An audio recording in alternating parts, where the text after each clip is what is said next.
Salut et welcome. Vivre à l'étranger, c'est aussi excitant que challenging.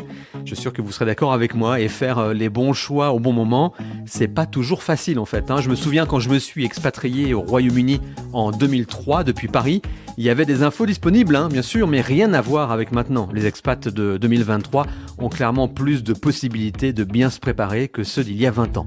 Et ce grâce à des médias comme le nôtre. Et oui, françaisdanslemonde.fr, la première plateforme d'aide à la mobilité internationale. Et Vivra est un des 2000 podcasts qu'on vous propose sur ce site web. Je me sens tout petit d'un coup, 2000 ça fait beaucoup. Petit mais content quand même de pouvoir vous aider un peu. On part presque au bout du monde cette semaine. On part à Vancouver avec une belle rencontre. Élodie Aubert qui a vécu 4 ans là-bas et qui voulait partager son expérience avec vous. Vivre à chaque week-end. Zoom sur une ville d'expat avec Olivier Geoffry. Bonjour Élodie et bienvenue dans ce nouvel épisode de notre podcast Vivre à. Merci, bonjour. On explore donc Vancouver, comme je le disais à l'instant, avec toi cette semaine. Mais avant, comme le veut la règle du podcast, parle-nous de toi un petit peu, s'il te plaît. D'où viens-tu? Où vis-tu? Que fais-tu? On veut tout savoir. Oui, pas de problème. Donc, je m'appelle Élodie. Je viens d'Alsace, dans l'est de la France, donc pas très loin de Strasbourg. D'accord. J'y ai vécu toute mon enfance, puis j'ai fait mes études supérieures à Paris. Pendant quelques années, j'y ai vécu aussi un tout petit peu en post-études. J'ai eu une première expérience professionnelle. Puis, au bout de 6 ans dans la capitale, j'ai décidé de prendre mes bagages et de partir à Montréal il y a 6 ans. J'y ai vécu qu'une seule année, puis j'ai fait ma 2e année de permis vacances-travail à Vancouver, où j'y suis restée pendant 4-5 ans. Et puis voilà, après, je suis chargée de communication et j'ai un petit garçon de 16 mois. Très bien, donc au Canada depuis pas mal de temps, Montréal et Vancouver, tu connais bien le pays, j'imagine. Oui, là, tout doucement, je commence à bien connaître le pays. Ouais. J'ai eu la chance de pas mal voyager aussi, de faire les voyages un peu touristiques comme dans les Rocheuses et puis de voir les magnifiques lacs turquoises et les cartes postales qu'on imagine. Excellent. J'ai trouvé un premier point commun entre toi et moi. Je pense qu'il peut y en avoir d'autres potentiellement, mais le petit plus de ton parcours, c'est que tu réalises toi-même un podcast. Oui, tout à fait. Je réalise le podcast Bonjour Canada, qui met en lumière les francophones qui sont installés un petit peu partout dans le Canada. Donc pas que à Montréal ou Vancouver justement, mais avec eux, j'ai envie d'explorer un petit peu toutes les régions dont on entend moins parler, comme Calgary ou le Manitoba ou encore les provinces dites des Maritimes dans l'est du pays. Et donc ensemble, on essaye de dresser un peu un portrait de ce beau pays. Et tu fais ça depuis longtemps ? Pas du tout, c'est tout nouveau. Ça a été lancé en septembre dernier. Donc là, il y a 2 épisodes qui sont sortis et puis le 3e arrive là bientôt. Super, on montrera les détails sur la page Vivre à Vancouver très vite. Tu vas nous faire découvrir la ville pendant une bonne demi-heure. On va parler de quoi en quelques mots ? Alors en quelques mots, je vais vous partager les endroits et les adresses que moi j'apprécie particulièrement et qui sont vraiment les coups de cœur de la région. J'adore cette région, je la trouve vraiment sublime. Je peux aussi vous parler un petit peu de l'emploi ou du logement et puis un petit peu de comment on s'y sent. Ouais, ça me paraît très bien, on attend tout ça avec impatience. Mais là tout de suite maintenant, c'est l'heure des infos d'Artus, mais surtout Élodie, tu ne bouges pas, à tout de suite. D'accord, ça marche. Les infos d'Artus. Vivre à. Le tour de Vancouver en 3 minutes avec Artus, c'est maintenant dans Vivre à. Salut Artus. Salut Olivier. À Vancouver, quelle belle ville située sur la côte ouest du Canada. Ville où il fait bon vivre, Vancouver allie les belles plages du Pacifique et les sommets enneigés des montagnes du North Shore. Bien que la ville dispose d'un environnement remarquable, qui fait d'ailleurs le bonheur de ses habitants, Vancouver est aussi l'un des poumons économiques du pays. 3e plus grande mégalopole du Canada, la ville de verre comme on la surnomme, offre un cadre de vie unique aux millions de personnes qui la peuplent. Et parmi son million d'habitants, figure-toi qu'il y a exactement 10 182 Français. 10 000 Français, ce sont les chiffres du ministère des Affaires étrangères, mais en réalité, on estime qu'il y en a 2, voire 3 fois plus. Bref, peu importe le chiffre, ces nombreux compatriotes profitent de l'une des villes les plus agréables au monde. Attention tout de même, la ville n'est pas toute rose non plus, il y a quelques petites choses à savoir, mais j'en reparlerai plus tard. Oh, tu sais quoi Artus, dis-le nous tout de suite, comme ça on voit si on prépare nos valises ou pas. Pas de souci, je crève l'abcès. Ce n'est pas une question de criminalité ni de sécurité, rassurez-vous. Le petit, voire le gros point négatif de Vancouver, c'est le coût de la vie. La vie à Vancouver coûte cher. Déjà, si on compare Vancouver aux autres villes canadiennes, le coût de la vie y est près de 30% plus élevé. Maintenant, si on remet en perspective avec la France, on s'aperçoit que le coût de la vie vancouveroise est 45% plus élevé qu'en France. Que ce soit les dépenses liées au loyer, à l'alimentation, au transport ou même les petites dépenses du quotidien, il faudra mettre la main à la poche. Ah oui, quand même, ça fait une sacrée différence, hein. Toi, Olivier, qui a longtemps vécu à Londres, tu dois savoir que le coût de la vie est un élément hyper important à prendre en compte avant de tenter l'expatriation. Oui, je confirme, en effet. J'ai une dernière question pour toi, Artus. L'hiver à Vancouver, on parle quand même du Canada, hein, ça donne quoi ? Ah oui, c'est vrai, la météo. Vous le savez, le Canada est réputé pour ses hivers froids et longs. À Vancouver, c'est légèrement différent. En raison de son climat océanique tempéré, la ville bénéficie de températures relativement douces pendant les saisons hivernales. Oui, j'ai bien dit douces, comparé aux autres régions canadiennes, d'où au Canada, pour ceux qui ne savent pas, c'est entre 3 et 10 degrés. Il faudra tout de même sortir bien couvert. Ah oui, c'est un petit peu comme la météo qu'on a à Londres, en fait, hein. Tout à fait, exactement. La météo pendant toute l'année est relativement raisonnable. Les étés, je pense qu'ils sont comme à Londres. Ils sont généralement doux et secs avec des températures qui oscillent entre 20 et 25 degrés. Par contre, la ville connaît des précipitations fréquentes tout au long de l'année. Il y a par exemple entre 145 et 165 jours de pluie dans l'année. Ça fait beaucoup. Oui, il faut sortir les parapluies là-bas aussi. Merci beaucoup, Artus. À très vite. Retrouvez Vivre à en replay françaisdanslemonde.fr. Vivre à Vancouver, comment ça se passe ? Eh bien, nous tentons de répondre à cette question avec notre guide fil rouge, Elodie, cette semaine. Première étape, on visite. Alors, imagine, Elodie, ta famille ou des amis débarquent à Vancouver pour la première fois demain, par exemple. Tu les emmènes voir quoi en premier ? C'est quoi l'essentiel ou les essentiels ? Alors, ce que je préfère, c'est de recevoir des gens et de faire découvrir cette magnifique ville. Je la trouve super parce qu'il y a à la fois beaucoup de nature, à la fois les montagnes qui sont pas loin et en même temps des gros buildings nord-américains. Et donc, je pense qu'en premier, je les emmène voir le Stanley Park, qui est vraiment le poumon vert de la ville. Il est juste à côté des buildings, donc ça fait des vues absolument magnifiques entre la nature. Il y a l'océan aussi qui est au pied du Stanley Park. Et en même temps, on est dans un vrai poumon vert.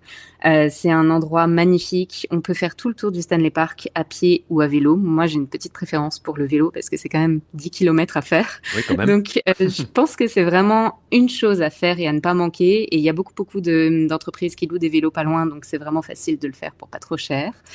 Après ça, je pense que ça vaut le coup de louer une voiture et d'aller dans les petites villes qui sont juste à côté.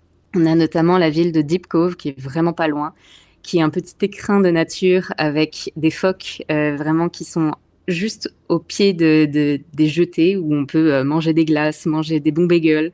Et puis en même temps, on n'est vraiment pas loin de Vancouver. C'est comme 30 minutes de voiture seulement. Je pense que j'ai aussi envie de les emmener faire la Sea to Sky Highway, qui est l'autoroute, une des plus belles autoroutes du monde, qui longe en fait l'océan et qui nous amène vers la ville de Squamish.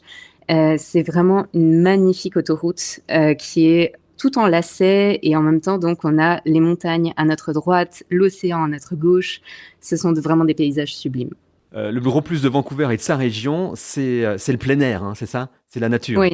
Oui, vraiment, c'est le plein air. C'est la région parfaite pour ceux qui aiment la randonnée, le vélo de montagne, l'escalade. Il n'y a aucun point de vue qui est moins beau que l'autre. Toutes les montagnes sont absolument magnifiques. Les randonnées sont pas toutes super faciles, mais il y en a un petit peu pour tous les goûts quand même. Et quoi qu'il arrive, on arrive toujours à trouver un petit endroit où c'est un petit peu plus plat, ou alors c'est plus facile avec des poussettes, par exemple, si on vient en famille.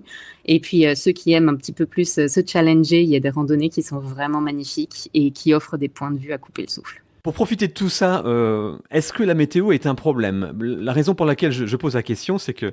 Alors moi, j'habite près de Londres, et on sait qu'en Angleterre, il pleut beaucoup. On m'a dit qu'il pleuvait même encore plus à Vancouver. Info ou intox ? C'est un mythe. Enfin, oui et non. La ville est quand même surnommée Raincouver, en hommage à sa pluie. Je pense que c'est une ville qui est plus pluvieuse que le reste du Canada. Le reste du Canada va avoir un hiver très, très ensoleillé, mais très froid, avec des moins 30, moins 40 degrés dans certaines régions. Alors que Vancouver, ça va être un climat beaucoup plus semblable à celui de Paris ou de la Bretagne. On va avoir des températures plus modérées, mais par contre, effectivement, on va avoir beaucoup plus de pluie. Pour autant, moi, j'ai pas subi une pluie vraiment violente. Il y a certains hivers où c'est difficile, où on peut avoir 3-4 semaines de pluie non-stop. Mais on va toujours avoir quand même des mois un peu moins pires que les autres et on va quand même avoir des étés absolument sublimes. très sec, très très chaud. C'est d'ailleurs malheureusement aussi une des régions où il y a beaucoup de feux de forêt parce qu'il justement il y fait trop chaud et qu'il manque de pluie. Donc Ouais. je pense que c'est vraiment un climat, c'est un cliché qui colle un petit peu à la ville pour un climat qui n'est quand même pas si horrible. Alors, on va pas mentir aux auditeurs, hein, tu as vécu 4 ans à Vancouver, mais désormais tu vis à Montréal. Mais Vancouver reste une ville que tu connais bien. Et Oui. si j'entends bien ce que tu dis, que tu as beaucoup apprécié, Mhm. est-ce que tu avais une routine au niveau des bonnes petites adresses où les locaux vont, tu sais, en général Mhm. Tu as quelques adresses à nous partager à ce niveau-là? Oui, en fait, j'en ai deux. Il y en a une qui est très touristique et que je recommande quand on a une belle occasion à fêter. C'est le Top of Vancouver Restaurant qui est vraiment tout en haut d'une grande tour qui est le Lookout de Vancouver. Et en fait, c'est un restaurant qui tourne sur lui-même. Alors, je ne sais pas si ça va être très clair ce que je vais décrire, mais en fait, c'est tout en haut de la tour, il y a comme une nacelle qui tourne et ça permet de dîner avec une vue à 360 degrés sur toute la région. C'est absolument magnifique. On voit le soleil qui se couche sur la mer avec les montagnes pas loin. Et c'est vraiment l'endroit que j'adore et que je recommande pour fêter une belle occasion. Et sinon, mon petit restaurant qui me manque énormément, c'est le restaurant Salmon and Bannock, qui est un restaurant autochtone qui permet de découvrir à la fois la cuisine et la culture autochtone donc de l'ouest du pays. Et tous les produits, tous les animaux sont à la fois cultivés, élevés selon les principes autochtones et ils sont jusque dans l'assiette, ils sont servis dans les principes autochtones, donc ça permet vraiment d'avoir une très belle découverte culinaire et c'était un endroit que j'adorais, c'était délicieux. C'est intéressant, ça. Tu peux nous en dire un petit peu plus sur cette cuisine autochtone? Elle est très différente de ce qu'on peut trouver ailleurs au Canada, par exemple? Ailleurs au Canada, oui et non. C'est-à-dire que les principes autochtones sont très différents des principes nord-américains et européens, Mhm. puisque on va utiliser toutes les parties de l'animal. On ne va pas élever un animal et l'abattre juste pour une seule de ses parties. Donc, chaque plat et chaque mise à mort de l'animal, en fait, va être faite selon certains principes autochtones qui sont respectueux de l'animal et respectueux des croyances autochtones. Par exemple, la peau va être réutilisée pour faire des tambours dans un autre D'accord. endroit. Et en fait, ça va être vraiment de respecter l'animal de A à Z et de ne pas surconsommer un animal et de ne pas l'utiliser juste pour un plat avec une seule partie du corps. Côté langue, on sait que Vancouver, comme beaucoup de grandes villes en Amérique du Nord et ailleurs, est très cosmopolite. On s'y retrouve, alors on sait aussi que ce n'est pas du tout le Canada francophone, hein, bien sûr, mais est-ce qu'on s'y retrouve en tant que Français expatriés qui débarquent là-bas?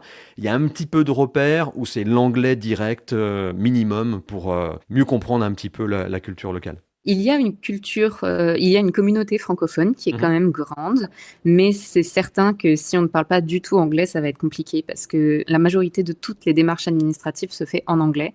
Le Canada est un pays bilingue, mais les provinces ont le droit de décider si elles mettent en avant certaines langues plus que d'autres. Et la Colombie-Britannique, donc la province de Vancouver, a décidé qu'il n'y avait pas de langue majoritaire autre que l'anglais. C'est vraiment l'anglais qui va être prioritaire par rapport à toutes les autres langues. Donc, par exemple, à Vancouver même, on va tout trouver en anglais. Tous les panneaux de signalisation vont être en anglais. Tous les services administratifs vont être en anglais. Même si on veut, par exemple, faire son permis de conduire ou des choses comme ça, tout sera en anglais. Si on va dans le sud de Vancouver, dans la ville de Richmond, c'est une ville où il y a une immigration asiatique très forte. Donc, on va même trouver des panneaux de signalisation qui seront en mandarin, par exemple. Donc, c'est vraiment une ville extrêmement cosmopolite. Mais c'est sûr qu'il faut quand même parler un minimum anglais pour s'y sentir bien. L'avantage, c'est que comme c'est une ville extrêmement cosmopolite, les anglophones sont très patients. Si on commet quelques erreurs de langue, ils vont vraiment être très gentils, ils vont nous aider à arriver à faire nos phrases. Je me souviens que moi, j'ai dû prendre des rendez-vous administratifs, voilà, des rendez-vous médicaux, et je me trompais un peu dans mes phrases, et puis les personnes au téléphone étaient extrêmement chaleureuses, et puis elles m'encourageaient, elles me disaient non, mais t'inquiète pas, ton anglais est meilleur que mon français, ou ils font des petites blagues comme Ouais. ça pour nous mettre à l'aise. Donc c'est vraiment très amical. Ben, on a commencé à bien se balader, je trouve, un grand bol d'air comme on les aime à Vancouver. Et c'est pas fini, on va aborder les aspects culturels, emploi, entre autres, dans quelques minutes. Le temps d'écouter le podcast replay de la semaine et de faire un retour sur l'échange que Gauthier a eu avec Sarah il y a quelque temps. Instagrammeuse suivie par près de 31 000 fans et amoureuse de Vancouver. À toi Gauthier. Le podcast. Direction le Canada, mais tout au bout du Canada. On va aller sur l'ouest canadien à 8000 km de la France retrouver Sarah. Bonjour Sarah. Bonjour Gauthier. Merci d'être avec nous et de nous accorder quelques minutes. 9 heures de décalage, c'est vrai, il y a un petit peu de kilomètres qui nous séparent. On va un peu raconter aujourd'hui ta décision avec ton mari ou ton conjoint d'ailleurs, je sais pas si c'était un mari. On est pacté en France, mais on n'est pas mariés. Ouais. Et à l'époque, un enfant en bas âge décidait de s'expatrier. Est-ce que tu peux nous dire un peu, en quelques mots, pourquoi tu as voulu quitter, alors t'es normande d'origine et t'as grandi à Biarritz? J'ai voulu quitter la France juste simplement pour avoir une expérience peut-être professionnelle et sentimentale, personnelle, autre que la France, ouverture. Découvrir d'autres paysages, d'autres mentalités. Et voilà pourquoi j'ai choisi de partir, vivre l'aventure au Canada. Alors tu m'as dit quand on a cherché où on pouvait partir, t'as tapé Vancouver sur Internet, t'as vu des photos spectaculaires. Je l'ai fait et c'est vraiment incroyable. Est-ce que tu peux nous décrire un peu le centre de Vancouver ? Ah ouais, non mais faut vraiment aller regarder sur Google, c'est vraiment pas du mensonge. Faites-le.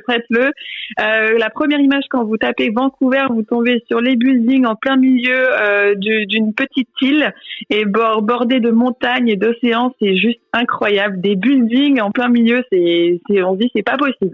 C'est très étonnant. Donc j'ai été vérifiée. Je vous promets que c'est exactement comme la photo. Et alors, entre nous, le choix de Vancouver, c'était notamment par rapport au climat. T'es peut-être pas complètement fan de la neige. Ah non, je suis pas trop fan de la neige.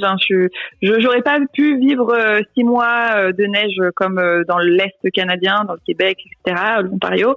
Donc j'ai préféré choisir un climat beaucoup plus pluvieux parce qu'il pleut beaucoup. Il faut bien savoir qu'à Vancouver, c'est pluie. Mais les températures sont plutôt correctes. En hiver, on est descendu l'année dernière exceptionnellement à -8, mais sinon généralement on est entre 0 et 5 degrés pendant tout l'hiver, donc c'est tout à fait supportable, pas de problème. Et t'as quand même retrouvé quelques points communs avec Biarritz parce qu'il y a l'océan, il y a les montagnes, il y a les USA qui sont pas loin. Alors quelque part, il y a un petit peu le même genre d'ambiance en termes de décor. Ah oui, c'est complètement ce que je recherchais. Je voulais quelque chose de similaire parce que j'adorais le Pays Basque, les Landes. Et si je partais, il fallait que je retrouve un petit peu cette même magie. Et du coup, à Vancouver, je pouvais trouver exactement l'océan, les montagnes. Les montagnes, en plus, j'habite là où j'habite dans le nord de Vancouver. Je suis à 5 minutes des pistes de ski. Je vous mens pas. Donc c'est génial. Et les États-Unis, à la frontière, je vais direction Seattle parce que c'est vraiment à côté. C'est à 2h30 de Vancouver. Alors, faut taper sur Google Vancouver et voir les photos que j'ai testées. Sarah ne ment pas. Et faut aussi absolument aller sur la page Instagram de Sarah qui s'appelle Une famille au Canada parce que ton Instagram est magique. On voyage, on rêve. T'as un sacré talent pour la photo, hein. Merci beaucoup, c'est gentil. Je vous laisse aller voir et abonnez-vous à mon compte. Et si vous avez plein de questions, n'hésitez pas à me contacter en privé. Je ferai un plaisir de vous répondre. Justement, tu me disais le réseau social. Moi, je l'ai utilisé quand j'ai eu besoin d'infos. Donc, à moi d'être disponible aujourd'hui quand les gens me posent des questions. Exactement. Autre chose aussi importante dans ton profil, tu dis je suis une PVTiste. Est-ce que tu peux en 2 mots nous dire ce qu'est le PVT ? Alors, en fait, le PVT, c'est un permis vacances-travail qui nous donne la chance de pouvoir travailler dans plusieurs pays du monde. Là, j'ai choisi le Canada, donc celui-là me permet de rester parce que je suis française et que j'ai moins de 35 ans. Faut rappeler que c'est pour les moins de 35 ans ce visa. Et ce visa me permet de rester 2 ans au Canada. Or, si j'avais choisi l'Australie ou la Nouvelle-Zélande, j'aurais pu rester simplement 1 année. Donc, c'est vraiment une chance d'avoir ce visa et il vous permet de travailler dans tous les domaines sans exception, sauf si vous avez besoin de faire des équivalences dans la médecine, etc. ou dans la petite enfance. Là, vous devez faire une petite équivalence, mais c'est rien du tout. Mais en tout cas, ce PVT, il est génial. Vous pouvez travailler et être en vacances. C'est vous qui choisissez. Et la dernière question, j'ai bien remarqué que tu avais eu un coup de cœur pour Vancouver. La petite famille est installée là-bas et elle va même s'agrandir, la petite famille, parce que la dernière photo Instagram que je vois un petit ventre arrondi. Oui, la famille s'agrandit pour mois d'avril. Et on est trop contents. Ça va être une petite Canadienne, franco-canadienne. Donc c'est une chance de pouvoir avoir une double nationalité. Je suis trop contente. Et tout se passe super bien. Pour le moment, je croise les dents que tout va bien. Merci beaucoup, thank you, j'allais dire je sais pas pourquoi. Merci beaucoup Sarah d'avoir été avec nous. On garde contact maintenant, hein? Ah, pas de souci, hein. N'hésitez pas, on se donne des nouvelles avec grand plaisir. Merci beaucoup de m'avoir reçu en tout cas. Françaisdanslemonde.fr. Chaque semaine, on vous emmène aux quatre coins du monde dans une des villes les plus plébiscitées par les Français expatriés, dans Vivre à. Cette fois-ci, il s'agit de vivre à Vancouver, avec une question pour toi pour continuer, Elodie. Lorsqu'on vit à Vancouver, justement, on se sent où culturellement? Je veux dire aux USA, par exemple, dont l'influence est sûrement assez importante, tellement ils sont proches.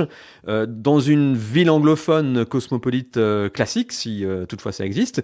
Ou alors on se sent vraiment au Canada parce que c'est différent. Un peu tout ça à la fois.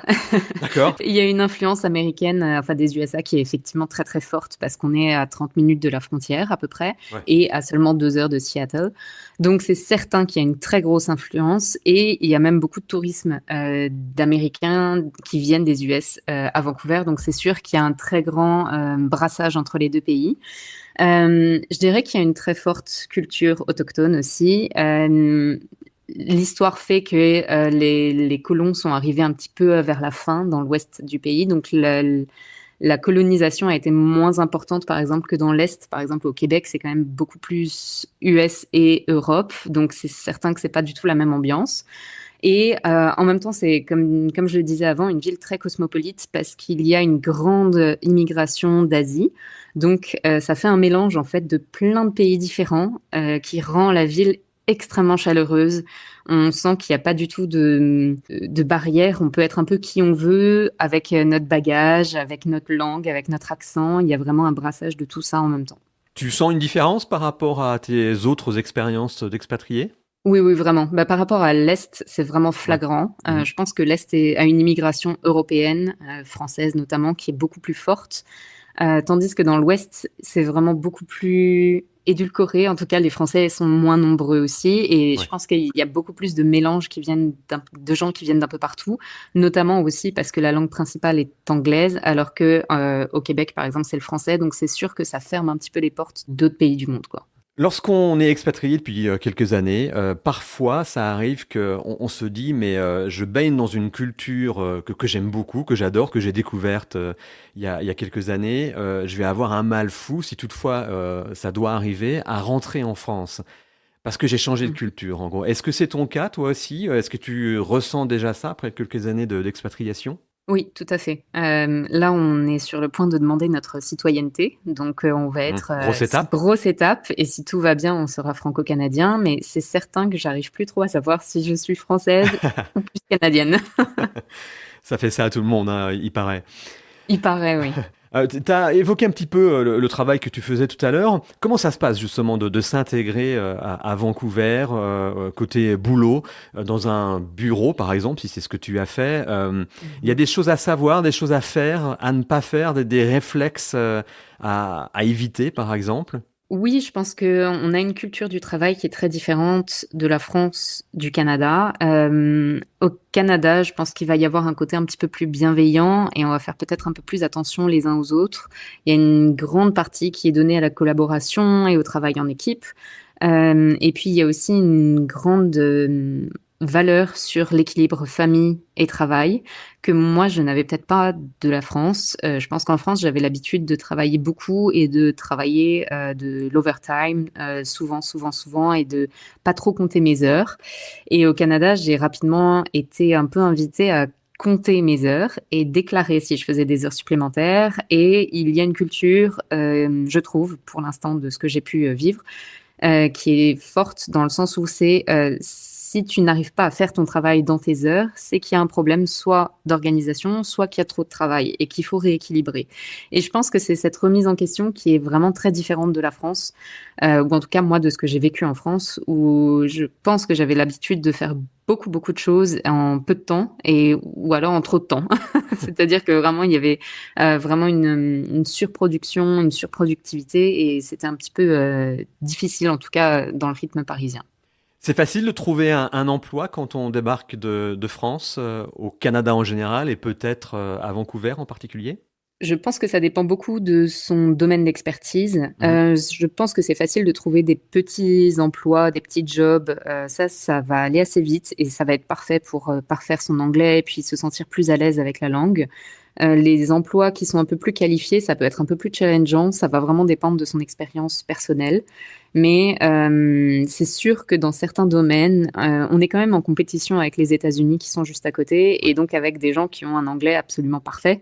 Donc, et puis qui ont une culture d'entreprise et une culture, enfin une mentalité très proche de celle du Canada aussi. Donc, ça va vraiment dépendre du domaine d'expertise. Moi, en communication, je n'ai jamais eu de problème. J'ai eu cette chance parce qu'il y avait une grande demande. J'avais une expérience canadienne puisque quand je suis arrivée à Montréal, j'ai trouvé un emploi. Donc, j'ai trouvé assez facilement et parce que j'étais un petit peu à l'aise dans les deux langues.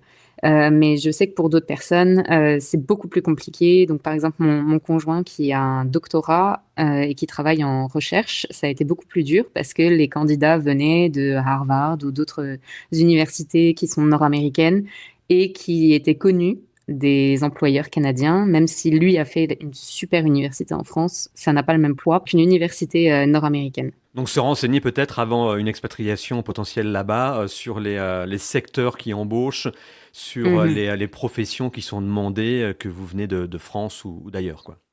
Absolument, oui, je pense que c'est nécessaire, surtout à Vancouver où le coût de la vie est vraiment très cher.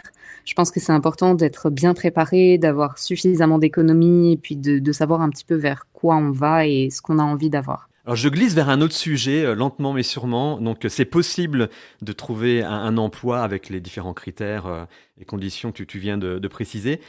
Est-ce que c'est aussi, et ça c'est une question que j'ai pas beaucoup posée dans le podcast jusqu'à maintenant, mais c'est très important, est-ce que c'est facile, entre guillemets, de se faire des amis locaux à Vancouver ou au Canada? Je ne pense pas. Je pense que ça dépend de beaucoup de paramètres. C'est sûr que ça va pas être le même genre d'amitié que ce qu'on connaît en France, parce que c'est pas la même culture. Des connaissances que j'ai au Canada, c'est vrai que ça a été beaucoup des gens que je revoyais régulièrement. Et parfois, même en mettant tous les efforts possibles pour les inviter, par exemple, à prendre un café, pour les inviter à prendre un apéritif, c'est pas du tout la même culture. Donc, ils vont être un peu surpris au premier abord de se dire, mais pourquoi est-ce qu'elle m'invite? Je comprends pas. Et ça va être vraiment plus dur de créer ces petits moments. Ça va arriver beaucoup plus tard. Ça va prendre beaucoup plus de temps. Et c'est certain que si on a un permis de travail temporaire ou qu'on sait qu'on reste une année ou qu'on est là un petit peu pour explorer, c'est plus dur de tisser des liens et d'avoir vraiment des amis solides parce que si on se met à leur place, ils ont déjà leur cercle d'amis, ils connaissent déjà un petit peu, ils sont déjà installés depuis très longtemps. Ils se retrouvent face à quelqu'un qui n'est pas sûr de rester. Donc, est-ce qu'ils vont s'investir dans une amitié? Pourquoi? Pour combien de temps? Voilà, ça crée un peu beaucoup de paramètres. Donc, je pense que c'est pas impossible, mais ça va demander plus de travail, plus de patience et de connaître un petit peu aussi la culture pour pas blesser, heurter ou vexer. Voilà, essayer de se mouler un petit peu dans la culture canadienne et avec l'humour canadien. Ouais. C'est vrai que c'est quelque chose, sans faire de raccourci, qu'on trouve beaucoup dans la culture anglophone ou anglo-saxonne. Le premier contact peut être très facile. On peut se retrouver à parler avec quelqu'un au pub ici en Angleterre ou dans un bar au Canada pendant toute une soirée sans même connaître son prénom ou son parcours. Et puis après, plus de nouvelles. Donc oui, pour nous, Européens, latins, c'est particulier. Mais bon, après, ça dépend ce qu'on recherche, j'imagine. Oui, c'est exactement ça. Je pense que ça peut être un peu déroutant au début parce qu'effectivement, des gens avec qui on pense avoir lié une amitié, tout d'un coup, on n'a plus de nouvelles, même si on a échangé les numéros, même si on se dit oui, on s'appelle. Non, on s'appelle jamais finalement, et c'est un peu perturbant. Et c'est un peu perturbant aussi. Je reviens un peu sur le sujet de l'emploi parce que ça peut arriver aussi dans les entretiens où il y a un très bon feeling et puis on te dit génial, on vous rappelle bientôt, hein. Et il n'y a plus du tout de nouvelles derrière, mais c'est normal, ouais. C'est culturel. Bon, on arrive à la fin de cette petite visite et de ce podcast spécial Vancouver. Comment tu résumerais Vancouver en 2-3 mots ? C'est possible de résumer Vancouver en quelques mots ? C'est dur. Pour moi, c'est une ville apaisante. Très chill, très relax. C'est vraiment l'ambiance West Coast des États-Unis, mais en plus friendly et en plus chaleureux, parce que c'est au Canada. Je pense que c'est vraiment une ambiance magnifique et c'est des paysages à couper le souffle. Très bien, c'est un résumé qui me convient tout à fait.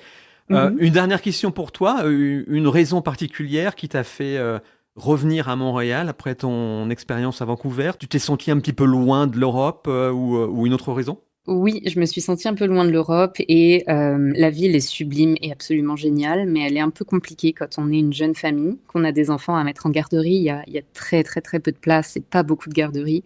Donc nous, on n'avait pas de garderie. Donc soit j'arrêtais de travailler pendant 2 ou 3 ans et donc je n'avais plus de revenus. Donc on n'avait pas le salaire nécessaire parce que les loyers sont vraiment très très chers.